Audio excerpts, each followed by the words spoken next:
Okay. Yeah. Our next one is to own a small dog. We love our small dogs. What small dog do you have? I have a little black toy poodle, and her name is Ella. Ella, okay. My dad is obsessed with her now because I now live in New York, so I don't live in Texas with him anymore, and I left her there for right now just because, like you, I travel so much. Yeah, I can't imagine a dog in New York. In New York, it's difficult, but well, I grew up in Russia with cats, and then I moved to the United States, and then I think I was just having a bad day, and I just decided to go to a shop and get a dog.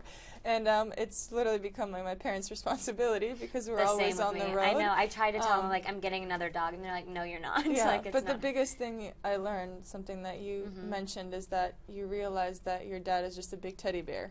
Because it is. And I never realized it until this small dog. Until the and dog. He's like, cradled her like a little baby, and I'm like, okay. That's a big test. Yeah, it really is. Yeah.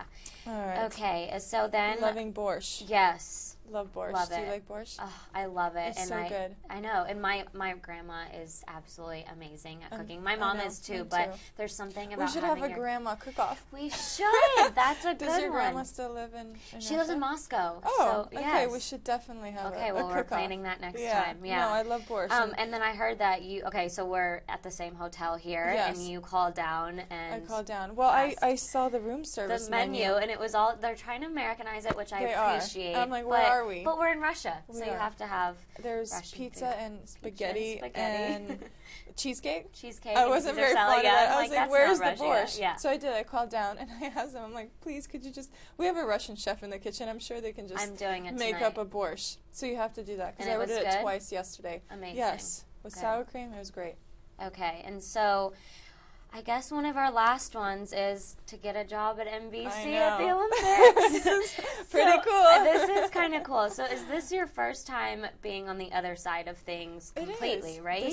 Yes, this is my first time. And it was strange because everyone was leading up to it. I played a few tournaments and people were asking me, are you doing your homework? And I was like, I don't know. How do you prepare yourself for that? Because for us, when you're competing, you're physically trained, and mentally it's all, everything is there. But for this, cameras are part of our job as well, and we have to face the media and the press and cameras and hold the microphone once in a while as well and do speeches. So we are accustomed to it a little bit, but this is official. It is official. I know. I feel like I should be studying more. Yeah. I know. I have a real job. I'm coming into the NBC studios every day, and I'm like, I feel like I need a briefcase. With your credential and everything, yeah. Usually at tournaments, I don't even care about my credential, but obviously here, it means so much more. Okay, and last but not least, be blonde, obviously. Be blonde. So Russian. Very Russian. But then moving to Florida and Texas, you'd think, well, there are a lot of blondes in Texas. But no, you're not just a blonde, you're a Russian blonde. You're a Russian blonde, which is very different. That's significantly different. Yes. Well, thank you so much. Of course. I'm glad we found lots of similarities. Yes, we did. And keeping the Russian Russian spirit alive. To the list, we'll keep adding. On the next Olympics, okay? Next Olympics, we're going to add 10 more. We have a long list ahead of us. Thank you. Thank you.